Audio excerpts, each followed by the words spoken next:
The Viceroy of Peru came from Summerhill. His son led the independence struggle in Chile and became its first president.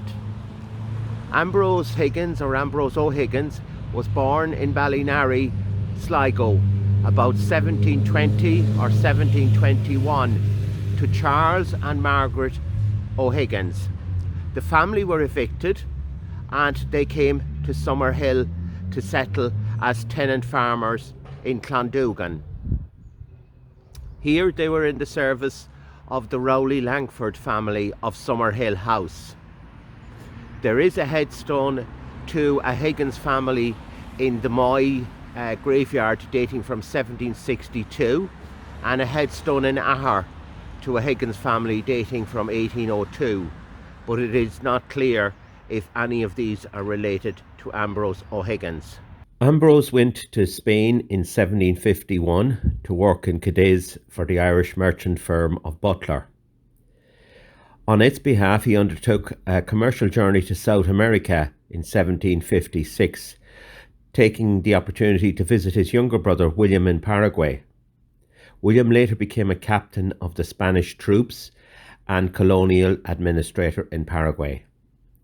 In 1761, Ambrose joined the Spanish army in South America as an engineer draftsman and worked on road building and defence projects. He rose steadily up the ranks. In South Chile, he was a frequent guest at the home of a landowner named Simon Requiem.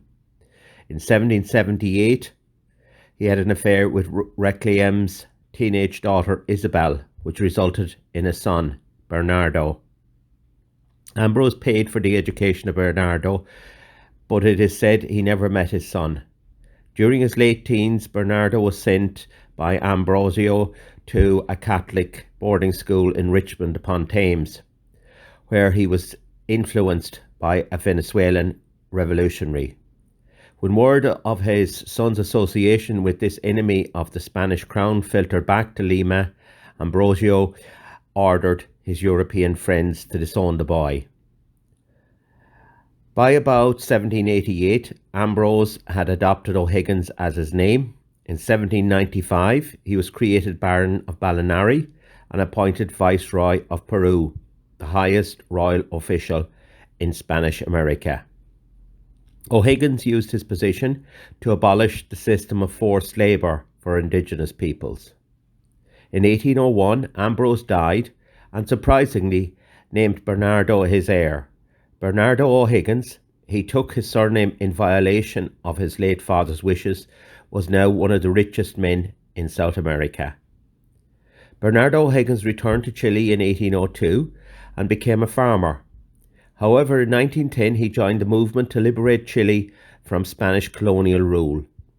In 1816 he left Chile for Mendoza and made contact with José San Martin, who was in the process of liberating Argentina.